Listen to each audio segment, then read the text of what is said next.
Cuando hablamos de la literatura de final del siglo XIX, pero también de la literatura de principios del siglo XX, tenemos que hablar de dos movimientos literarios, que ya sabéis, porque esta es pregunta de examen y es también pregunta de actividad evaluable, pero sobre todo es pregunta de examen, que hay mucha discusión sobre si en realidad esos dos movimientos literarios que coinciden en el tiempo son dos movimientos literarios o son dos respuestas diferentes frente a un mismo hecho histórico, que sería la pérdida de las últimas colonias y la crisis de la conciencia nacional que eso supuso. A efectos prácticos, yo voy a explicar por separado el modernismo y la generación del 98. Cuando hablamos de modernismo, estamos en un movimiento que no es un movimiento ni solamente literario ni solamente español. El modernismo es un movimiento artístico, seguramente os suena la figura de Gaudí, que sería un arquitecto modernista. Hay pintura modernista, hay arquitectura modernista, hay lámparas modernistas, es decir, hay decoración modernista, y el modernismo es un movimiento artístico, por tanto, bastante más amplio que el de la generación del 98, que además, cuando hablamos de la literatura en castellano, está muy ligado a Hispanoamérica. Va a ser el primer movimiento literario de los que hayáis estudiado en el que no es la metrópoli, es decir, no es España la que crea el movimiento literario y lo exporta a Hispanoamérica, sino que aquí el camino va a ser el contrario. Va a ser un movimiento que van a hacer en Hispanoamérica, fundamentalmente en Centroamérica con la figura de Rubén Darío, y desde allí va a llegar hasta la península y va a tener un gran éxito, va a tener un momento de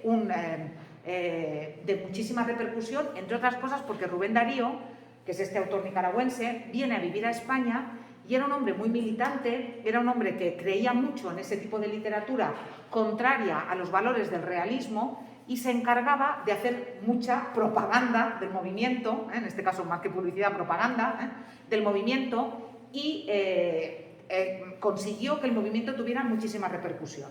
¿Cuáles son las características del modernismo? Mirad, las características del modernismo son las que tenéis aquí. Va a ser un tipo de literatura en la que va a predominar la forma sobre el contenido.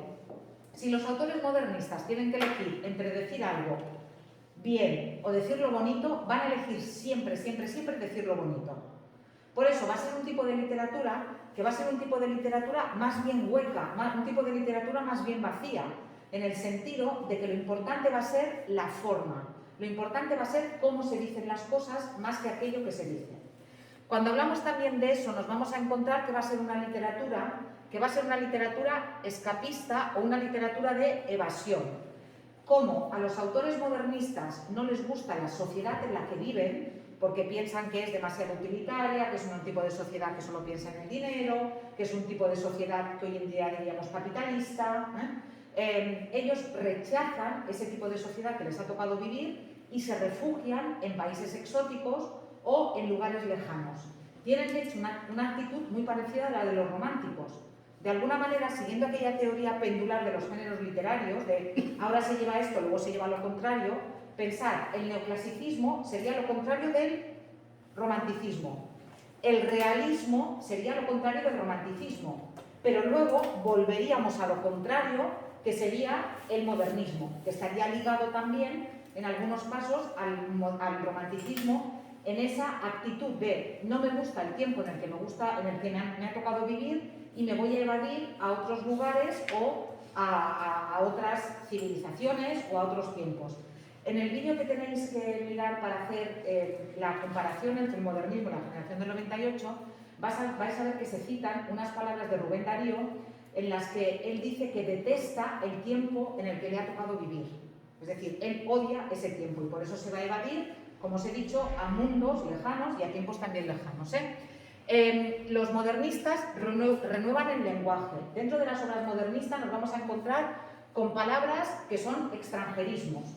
Tenéis, por ejemplo, un poema que habla de un jefe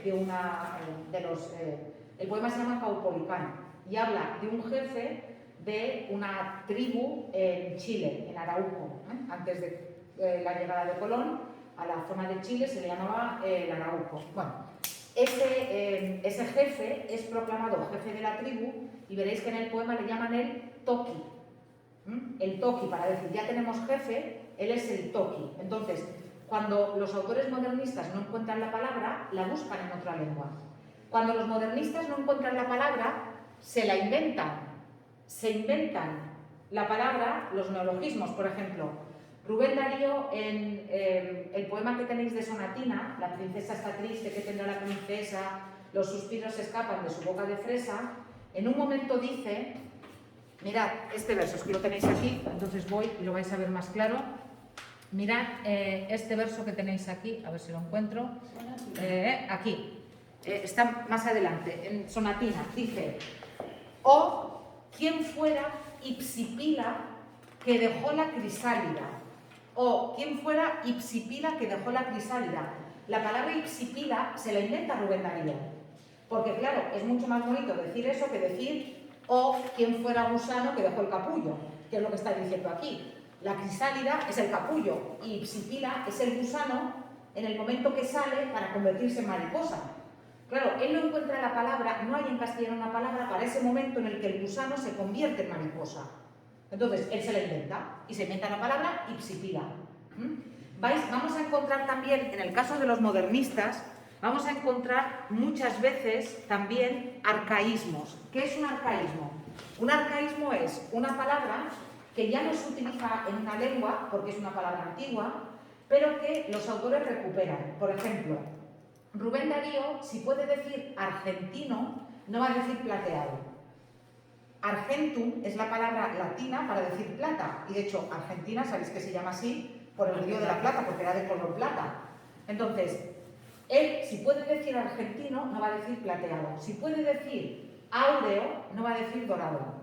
Si puede decir ebúrneo, que es del color del marfil, blanco, o sea, no va a decir blanco, va a decir ebúrneo.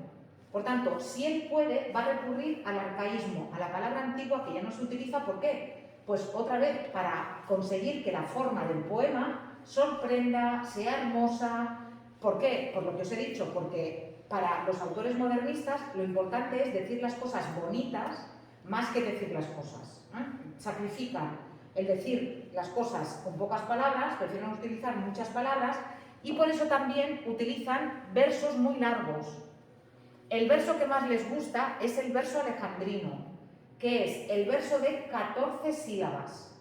Si midierais los poemas de Rubén Darío, la princesa está triste, que tendrá la princesa, esos son 14 sílabas. Los suspiros escapan de su boca de fresa, 14. Que ha perdido la risa, que ha perdido el color, 13 más 1, porque acaba en palabra aguda. Utilizan los modernistas fundamentalmente los versos de 14 sílabas. ¿Por qué? Porque son versos muy largos que les permiten decir muchas cosas. Pero incluso vais a encontrar poemas modernistas en versos de 16 sílabas. Y hasta de 18 sílabas, que parece casi prosa en lugar de verso. Van a utilizar también muchas veces muchos recursos literarios. Por ejemplo, van a utilizar muchas palabras que hacen referencia a los colores, lo que se llama cromatismo. Palabras que hacen referencia a la musicalidad. Van a utilizar también muchas veces sinestesias. ¿Qué es una sinestesia? Una sinestesia consiste en que a un sustantivo le aplicamos un adjetivo que no le corresponde porque se refiere a otro sentido. Por ejemplo, en un momento dado, Rubén Darío describe un sonido y dice que es un sonido azul. Sonido azul. Esto es una sinestesia. ¿Por qué? Porque el sonido puede ser grave, puede ser agudo, puede ser de muchos tipos, puede ser estridente, pero un sonido no puede ser azul. Esto es una sinestesia, repito, aplicarle a un sustantivo un adjetivo que no le corresponde porque está haciendo referencia a otro sentido. Esto también lo utilizan muchísimo los modernistas, pero en general lo que utilizan los modernistas son muchos recursos estilísticos, muchísimos recursos estilísticos. Y veréis que cuando hablamos de representantes, hablamos fundamentalmente, como os he dicho, de Rubén Darío, pero no solamente de Rubén Darío y de los autores hispanoamericanos. Como os he dicho, Rubén Darío viene a España a luchar por el modernismo, es decir, a apuntar a la gente a la nueva literatura, a conseguir que autores noveles, que autores jóvenes que empiezan a escribir, empiecen a escribir textos modernistas, y entonces vamos a encontrar también como autores modernistas a escritores que después se van a pasar a la generación del 98. Por ejemplo, Antonio Machado y, por ejemplo, Valle Inclán. ¿Qué ocurre con estos escritores? Pensad que el modernismo llega un momento que agota.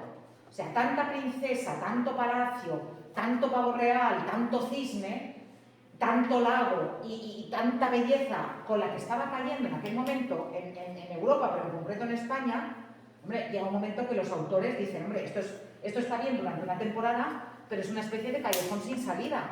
Llega un momento que si yo quiero expresar cosas más profundas, voy a tener que recurrir a otro tipo de literatura. Y por eso hay escritores modernistas que en su segunda etapa serán de la generación del 98. Al revés no pasa. No hay escritores que empiecen siendo 98istas y que luego se pasen al modernismo. Pero del modernismo a la generación del 98 sí. Y el propio Rubén Darío, que es este que luchó tanto por el modernismo, el propio Rubén Darío tiene en la segunda etapa de su obra temas más serios. Bueno, fijaos, vamos a empezar por este que es el poema más famoso de Rubén Darío, este poema de Sonatina, en el que vais a ver muchísimas de las características del modernismo. Fijaos lo que dice el poema, Recordad, evasión al pasado, belleza, lenguaje, versos de 14 sílabas, recursos estilísticos, musicalidad, cromatismo. Fijaos, por ejemplo, solamente en las dos primeras estrofas. Mirad las dos primeras estrofas. Dice, la princesa está triste. ¿Qué tendrá la princesa? Los suspiros se escapan de su boca de fresa, que ha perdido la risa, que ha perdido el color. La princesa está pálida en su silla de oro. Está mudo el teclado de su clave sonoro y en un vaso, olvidada, se desmaya una flor. El jardín puebla el triunfo de los pavos reales. Parlanchina, la dueña dice cosas banales y vestido de rojo pirotea el bufón. La princesa no ríe, la princesa no siente, la princesa persigue por el cielo de oriente la libélula vaga de una vaga ilusión. ¿Piensa acaso en el príncipe de Golconda o el de China, o en el que ha detenido su carroza argentina para ver de sus ojos la dulzura de luz? ¿O en el rey de las islas de las rosas fragantes, o en el que es soberano de los claros diamantes, o en el dueño orgulloso de las perlas de Ormuz? ¡Ay, la pobre princesa de la boca de rosa! Quiere ser golondrina, quiere ser mariposa, tener alas ligeras, bajo el cielo volar, ir al sol por la escala luminosa de un rayo, saludar a los lirios con los versos de mayo o perderse en el viento sobre el trueno del mar.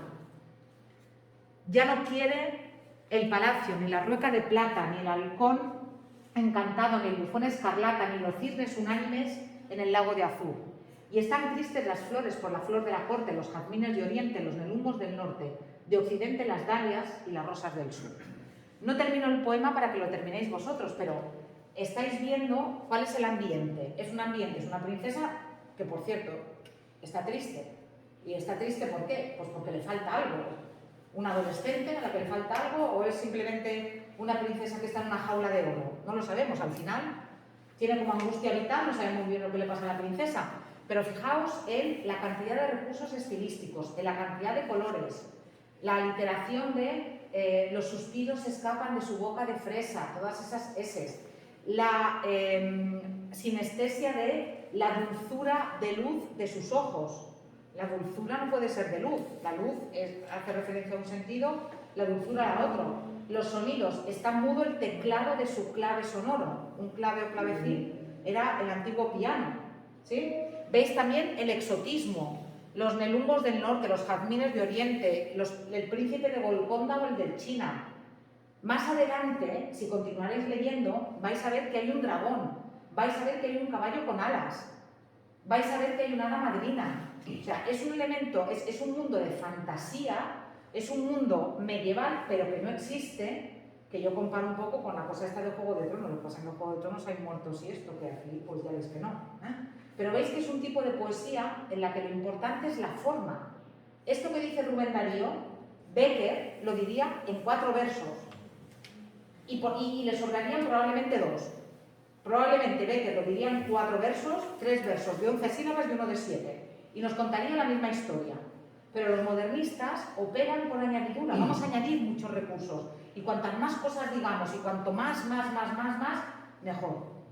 Pero incluso el propio Rubén Darío llega un momento en el que se cansa de tanta princesa y tiene una segunda etapa de su obra que está marcada por este libro que se llama Cantos de vida y esperanza, donde va a tratar temas mucho más existenciales. Va a seguir siendo modernista en la forma, pero fijaos, por ejemplo, en este poema de aquí, lo voy a leer así muy rápido, ya se llama Lo fatal, ya el título poco que ver con sonatinas y poco que ver con princesas. Y fijaos lo que dice este texto. Dichoso, bueno, aquí dichoso es feliz, dichoso el árbol que es apenas sensitivo, y más la piedra dura porque esa ya no siente, pues no hay dolor más grande que el dolor de ser vivo, ni mayor pesadumbre que la vida consciente. Ser y no saber nada, y ser sin rumbo cierto, y el temor de haber sido y un futuro terror, y el espanto seguro de estar mañana muerto, y sufrir por la vida y por la sombra, y por lo que no conocemos y apenas sospechamos, y la carne que tienta con sus frescos racimos, y la tumba que aguarda con sus fúnebres ramos, y no saber a dónde vamos ni de dónde venimos. Veis que es un poema claramente existencialista, o sea, qué triste que es la vida, que la única certeza que tenemos es que nos vamos a morir. Y qué felices son la piedra y el árbol, porque ellos no se plantean lo que supone estar vivo y lo que nos espera cuando nos muramos, ¿no? Lo que nos espera con la muerte, ¿lo veis? Entonces, el mismo Rubén Darío, él no va a ser nunca de la generación del 98, pero sí que llega un momento en el que Rubén Darío va a abandonar tanta princesa y tanto cisne y tanto pavo real y tanta la madrina para mirarse hacia adentro, más que para mirar hacia afuera, que es lo que hacen los del 98, mirar hacia el país. Rubén Darío va a mirar hacia adentro y va a tratar justamente eso, los temas existenciales, ¿sí? Empieza también dentro de la generación... ¿Tienes una pregunta? Sí. Dime.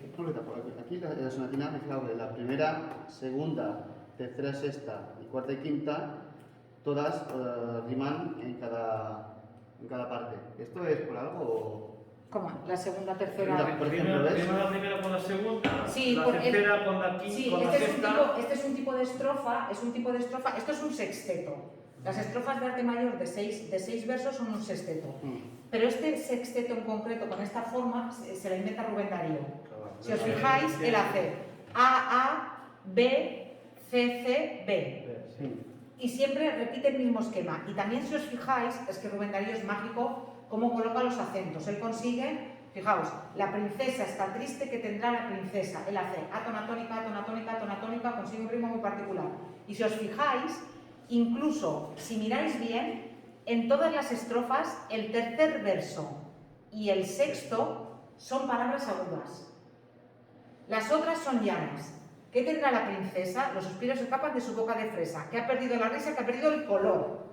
Está plana en su silla de oro, está mudo el teclado de su clave sonoro y en un vaso olvidada se desmaya una flor. Y casi vamos a la flor desmayándose, cuando dice se desmaya una flor. Y aquí hace lo mismo, fijaos. Los pavos reales. La dueña dice cosas banales y vestido de rojo pirotea el bufón. La princesa no siente por el cielo de oriente la libélula vaga de una vaga ilusión. Y encima aquí está la literación de las Bs y las Vs. La libélula vaga de una vaga ilusión. O sea, era un maestro. Rubén Darío, versificando, era un genio, porque tiene una forma de... Y fijaos, o sea, lo repite en todas las estrofas. ¿Sabéis lo difícil que es hacer esto? No solamente que tenga sentido, no solamente que rime, no solamente... Ahora voy a colocar en cada uno, en el tercero y en el sexto, voy a colocar una palabra aguda, para que todavía tenga más musicalidad el texto.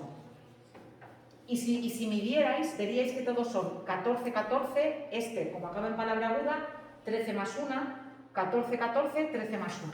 Sabéis que cuando los versos acaban en palabra aguda se suma 1, cuando acaban en palabra esdrújula se resta 1. ¿Sí? Bueno, esto, ya os digo, esto hay que ser Rubén Darío para hacerlo, ¿no? Es que era un maestro para este tipo de cosas, Otro autor que empieza siendo modernista y que después se va a pasar la pantalla de la generación del 98 y va a llegar a ser el maestro de la generación del 27 fue Juan Ramón Jiménez. A Juan Ramón Jiménez os lo explico aquí, pero lo podía explicar con los del 27 y os lo podía explicar con la literatura de posguerra. Porque de hecho, durante la Guerra Civil Española se exilió y se fue a vivir a Puerto Rico. Allí murió en Puerto Rico, antes de que muriera le dieron el Premio Nobel de Literatura. Estando en el exilio, Franco se subió por las paredes, protestó ante la Academia Sueca porque le daban el Premio Nobel a una persona que no quería vivir en España. Y Juan Ramón Jiménez es uno de los grandes nombres de la literatura española que empezó siendo modernista. Aunque pronto, en su segunda etapa, rechazaría el modernismo, porque luego le parecía que era una poesía demasiado llena de ropajes. Él decía eso, que luego él prefería una poesía que llamaba poesía desnuda, que es una poesía contraria al modernismo, pero eso vendrá después en su evolución, ¿no? Entonces, Juan Ramón Jiménez, fijaos, aquí tiene un poema que es un poema que a mí me gusta mucho, es un poema muy sencillito, y mirad lo que dice. Este sería un poema en su primera etapa, y dice: y yo me iré y se quedarán los pájaros cantando, y se quedará mi huerto con su verde árbol y con su pozo blanco. Todas las tardes el cielo será azul y plácido, y tocarán, como esa tarde están tocando las campanas del campanario. Se morirán aquellos que me amaron, y el pueblo se hará nuevo cada año. Y en el rincón aquel de mi huerto florido y encalado, mi espíritu errará nostálgico. Y yo me iré, y estaré solo, sin hogar, sin árbol verde, sin pozo blanco, sin cielo azul y plácido, y se quedarán los pájaros cantando. Evidentemente, el viaje definitivo es la muerte. ¿Y este poema habla de qué? Que todo será igual. Que todo será igual. Es un poema un poco de rabia, de qué rabia me da que cuando yo me muera, todo va a seguir igual. Yo me habré muerto y el huerto seguirá igual y el pozo seguirá igual y tal. Y si veis este poema está también construido, es un artificio. Este poema también es como un mecano. Fijaos, va soltando elementos, el huerto, tal, y luego lo recoge todos en la última estrofa, ¿lo veis? Habla aquí. Mi huerto con su verde árbol, el cielo tal, el campanario, el pueblo, el rincón aquel, y al final, y yo me iré y estaré solo, sin hogar, sin árbol verde, sin pozo blanco, sin cielo azul y plácido, y vuelve al primer verso, en una estructura circular, y se quedarán los pájaros cantando. También es un poema magnífico, pero luego él rechazó este tipo de poesía. Luego Juan Ramón Jiménez no quería. Y de hecho, los dos primeros libros que publicó Juan Ramón Jiménez, que se llamaban Ninfeas y Almas de Violeta, uno lo publicó en tinta verde y otro en tinta violeta. Y se hicieron tiradas muy pequeñas porque eran primeras obras suyas. Y cuando iba a alguna ciudad, iba a las librerías y buscaba sus libros solamente para comprarlos y destruirlos. Porque llegó un momento que se avergonzaba tanto de ese tipo de poesía que le parecía tan cursi que lo que hacía era destruirlas. Si alguno tiene en su casa una primera edición de Ninfeas por Almas de Violeta, tiene un dineral, porque no hay, porque él se encargaba de destruirlos, los compraba para quemarlos. O sea, imaginaos, Fue un hombre muy especial, tuvo mucho, toda su vida entrando y saliendo de tratamiento de clínicas psiquiátricas, tenía una salud mental muy frágil, pero bueno. En cualquier caso, le dieron el premio Nobel de literatura, más adelante. Y ya os digo que Franco montó en cólera. Bueno, entonces, con esto termino lo del modernismo. Me gustaría explicaros hoy la generación del 98, pero no me va a dar tiempo porque quiero introducir las bicicletas son para el verano. Entonces, como quiero introducir las bicicletas son para el verano, después de Pascua veremos la generación del 98. Tengo una pregunta. Dime, sí. ¿Por qué aquí atrás la muerte va en mayúscula? En el de Sonatina. Porque lo puso así Rubén Darío. Porque él quiso. Nada. Porque él quiso. Ah, vale. Sí. Porque yo, No sé, ¿alguien le ha llamado algo, le ha llamado la atención algo de ortografía del poema de Juan Ramón Jiménez? No, Espero que sí, no, del de Juan Ramón Jiménez. A ver. No, está claro que acaba como empieza, o sea, cierra como un círculo. Vale, pero a ver quién encuentra la falta de ortografía en el poema de Juan Ramón Jiménez. A ver quién la encuentra. Hay una y es grande, no es una tilde, Es una de estas que a mí se me caen los ojos. El nostálgico. ¿Cómo? Nostálgico. Nostálgico. Que es con Nostálgico es con G. No, a ver, Juan Ramón Jiménez, si vais al libro de Juan Ramón Jiménez, por ejemplo, tiene un poema muy famoso de él, uno de los más famosos de todos, que se llama así. Así. Juan Ramón Jiménez se peleó toda su vida con los editores de su poesía. Él decía, a ver, si en castellano esto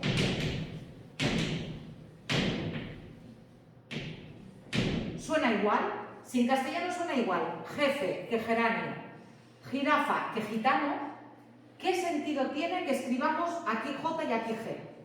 Él decía, no. Entonces, esto está desterrado de su poesía. Si cogéis un libro de Juan Ramón Jiménez, vais a ver este tipo de cosas.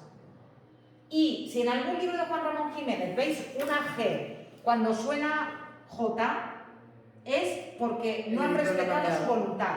Él se peleaba, sabéis que los escritores escriben, lo llevan a las editoriales tienen correctores, los correctores los corrigen, le devuelven al escritor la edición antes de publicarla para que le dé un vistazo y claro, a Juan Ramón Jiménez se las corregían todas. Él lo devolvía corregido mal. Bueno, él se peleó con la Real Academia Española de la Lengua y al final no consiguió nada, ¿eh? Y él se peleó después con otra cosa. En este poema, por ejemplo, de Inteligencia, dice, inteligencia, dame el nombre exacto de las cosas. Él decía, claro, esto le pasa a mi madre de Salamanca, y mi madre dice igual esto que esto. Mi madre lo pronuncia exactamente igual. Esto que hacemos aquí de sexo, no se lo pidáis a uno de Salamanca, ni a uno de la península, porque no lo saben decir. Dicen seso en los dos casos, mi madre dice seso igual en los dos casos. Y Juan Ramón Jiménez no decía exacto, decía exacto. Y como él decía exacto, él decía, porque tengo que escribir una X. Pero vamos, así está en sus poemas, pero nada más. Por eso aquí tenéis nostálgico con J, cuando tendría que ir con G. Cuando escribe nostalgia, lo escribe también con J. Es una cosa un poco, pero bueno, así era él. Él se lo podía permitir, vosotros no. Hasta que no os den el premio Nobel de Literatura, nada de hacer faltas de ortografía. Cuando os den el premio Nobel de Literatura, sí podéis cometer faltas. Mientras, no cometéis faltas. ¿Vale? Con la cuenta que me corre. Efectivamente, con la cuenta que os corre, mejor que no. Mejor que no. Venga, va. Rápidamente, las bicicletas son para el verano. A ver. Cosas que tenéis aquí, en la edición esta, perdonad, en la carpeta de las bicicletas son para el verano. Sabéis que tenéis dos opciones para examinaros. Bien podéis hacer un examen escrito, bien podéis hacer una exposición oral. Si queréis hacer la exposición oral, aquí están las instrucciones sobre qué es lo que tenéis que hacer, que veréis que es básicamente una exposición oral durante 7 minutos sobre qué os ha parecido la obra. Tiene que ser un texto argumentativo. Hablado, pero un texto argumentativo. Y después habrá un par de minutos de preguntas conmigo o con vuestros compañeros, porque la exposición tiene que ser delante de toda la clase. Y en esa exposición, pues eso, a partir de lo que vosotras hayáis dicho, de lo que hayáis expuesto o lo que hayáis argumentado, pues habrá algún tipo de pregunta. ¿Sí? ¿De acuerdo? Si no optáis por esa vía, ¿qué tenéis? Tenéis un examen. Aquí tenéis un modelo de control, un modelo de examen, que es más o menos el tipo de examen que yo os voy a poner. El tipo de examen lo comentaremos cuando volvamos de Pascua. En la clase que tenemos antes del examen escrito, me diréis ese día si vais a hacer examen escrito o exposición oral, no importa que lo decidáis ahora, lo podéis decidir entonces. Ese día me decís qué vais a hacer y comentaremos el modelo de examen. Yo espero que ya le hayáis dado un vistazo, porque si le habéis echado un vistazo, luego lo que me podéis preguntar es un poco más concreto. ¿Sí? Luego fijaos, también lo he hecho porque total, sé que lo vais a hacer, entonces ya lo tenéis aquí, tenéis la versión en película de esta obra de teatro. Pero tened cuidado porque cambian cosas. Entonces, mi consejo es que leáis el libro, que os examinéis y que luego, si queréis, miréis la película. Porque si miráis la película antes del examen, luego a lo mejor no vais a saber qué es de la película y qué es del libro. Y aunque es verdad que la película es bastante fiel al libro, hay cambios sustanciales. Entonces, cuidado con ver la película. Yo, por si acaso, os la he colgado porque yo la tengo comprada, entonces tenéis aquí un enlace, no acaba de ser legal del todo, pero tampoco es ilegal del todo. Entonces, en lugar de que vayáis a páginas piratas, ya la tenéis aquí subida, ¿sí? Pero mi consejo es que no la veáis hasta después de haber hecho el examen. Luego ya veis lo que queráis, porque ¿qué os voy a decir? ¿Sí? Va, aquí tenéis subido el PDF, que es el texto completo. Si lo abrís, vais a ver, esperemos que se abre, sí, esperemos que se abra, si se abre. Va, veis que tenéis aquí un resumen muy breve y después tenéis, la dedicatoria y a continuación, fijaos, tenéis el reparto, la lista de los personajes, los actores que lo interpretaron, cuando se estrenó. Primera cosa que es muy importante que tengáis en cuenta. El autor es Fernando Fernán Gómez. ¿Es teatral? Es teatro, claro. El autor es Fernando Fernán Gómez. Fernando Fernán Gómez murió hace, no sé, 10 años. A mí, es que como me pasa el tiempo, ya os digo que a mí me roban años, a mí me quitan años, no sé de dónde. Yo creo que debe de tener... 2010. Murió en el 2010, sí, No, puede no ser. lo sé. Vale, más o menos, ¿eh? Va, y una cosa, él tenía más o menos la misma edad cuando estalló la Guerra Civil Española. Él tenía más o menos la misma edad que el niño protagonista. Vais a ver que en esta obra de teatro os vais a encontrar con una familia, que es la familia formada por Don Luis, Doña Dolores, Manolita y Luisito. Estos cuatro son una familia. Luego tienen la familia... Dime. Hace 22 años. ¿Hace 22 años que murió? ¿22 años? De 2007. Del 2007. ¿Qué dices? Sí, lo pone aquí. Murió en el 2007. Pone 1921, Madrid 2007. Madre mía, pues entonces hace 14 años, ¿no? No, 14 años. 14 años, ¿no? Sí, 14, 15 años que murió, en fin. Bueno, pues eso, murió hace 15 años, ¿eh? Pero probablemente si lo buscáis por internet lo vais a encontrar. Era este que tenía muy mal, tenía, en fin, era un hombre que era un genio, pero tenía una mala leche. Sí. Era uno que le fue a pedir un autógrafo a una persona cuando él salía del teatro y lo mandó a la mierda. ¡A la mierda, a la mierda! Lo podéis encontrar por internet, seguro, seguro. Tenía muy mal genio. Y era un hombre que era actor, que era director de teatro, que era escritor de teatro. Él nació en una familia de cómicos. Sus padres ya se dedicaban al teatro. Y él desde muy pequeño vivió la atmósfera del teatro. Y esta es una obra de teatro, pero cuidado, a pesar de que cuando le estalló la guerra él tenía más o menos la edad de Luis, del protagonista, esta obra la escribió en 1977. Y esta obra se estrenó en 1982. ¿Por qué? Bueno, pues porque veréis que habla de muchas cosas del final de la Segunda República y de muchas cosas de la Guerra Civil, y él esta obra no la podría haber estrenado en España hasta que vino la democracia, que es lo que hizo. No sabemos de cuándo la tenía escrita, pero lo que sí que sabemos es que la presentó al Premio de Teatro Lope de Vega, que es el premio de teatro más importante que se da en castellano, en la literatura española. La presentó en el año 77 y ganó ese año. Y el premio es, aparte del reconocimiento, que te lleven la obra encima del escenario, que te representen la obra y que pague el gobierno español, que pague los gastos de la obra. La obra se estrenó, como veis, en el Teatro Español de Madrid y fue un éxito apabullante.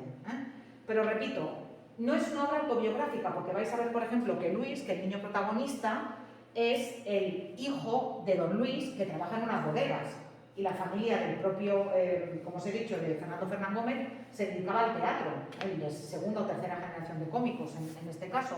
Pero sí que es verdad que muchas de las cosas que se cuentan, él las vivió en primera persona. Y veréis que es una obra de teatro que empieza antes de la Guerra Civil Española y pasa durante la Guerra Civil Española, y no os cuento el final porque lo tenéis que leer. Y como la tenéis que leer, la tenéis que leer. Entonces, cuidado porque, aunque trate de la Guerra Civil y de la Segunda República, no es una obra escrita en aquella época, sino que es la visión a posteriori de lo que fue la Guerra Civil y de lo que vivió el propio Fernando Fernán Gómez, pero también de lo que se vivió en Madrid en aquellos años. Porque la obra está situada en Madrid. No sé si sabéis algo de la Guerra Civil Española, pero sabéis que cuando Franco da el golpe de Estado, hay algunas zonas que enseguida caen en el bando franquista, que por ejemplo las Baleares, Menorca resistió más, pero Mallorca enseguida fue franquista. Hubo zonas que resistieron hasta el final de la Guerra Civil Española, Valencia y Cataluña, pero Madrid, en teoría, tenía que caer enseguida, pero el pueblo de Madrid resistió, y este lema, por ejemplo, de no pasarán, este era el lema de la ciudad de Madrid durante la Guerra Civil Española. Y muchos de los bombardeos que ahora estamos viendo en Ucrania se produjeron en Madrid. Vais a ver cómo en la obra de teatro hay muchos momentos en los que hay bombardeos y tienen que bajar al refugio. Esto pasó en el Madrid de aquella época, pero cuidado, no bombardearon, por ejemplo, el barrio de Salamanca. O sea, hay que tener cuidado. Bombardeaban según qué barrios, pero según qué barrios no.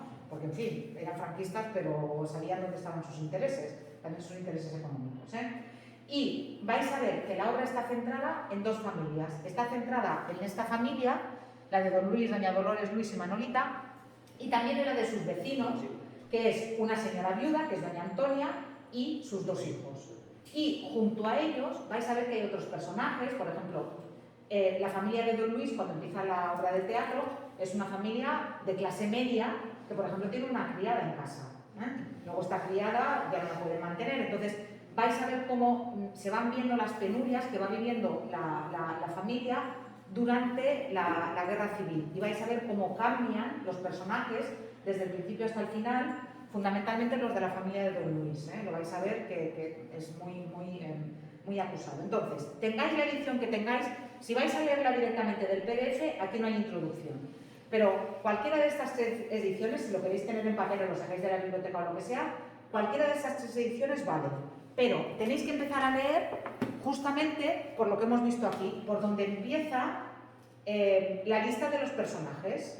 Es por allí por donde tenéis que leer. Por ejemplo, esta edición tiene menos introducción. Esta tiene menos introducción. Pero esta de aquí tiene introducción, vamos, tiene bastante más introducción. Y aparte de que tiene esta introducción, luego al final también tiene ejercicios y tiene aquí, todo esto de aquí son ejercicios y una guía de lectura y todo esto no lo tenéis que leer. Tenéis que leer lo que es estrictamente la aula. Los que habéis hecho aquí segundo, habéis leído como mínimo otra obra de teatro, que es La Dama del Alba. Al principio leer teatro cuesta un poco, porque no tenéis un narrador que os cuente.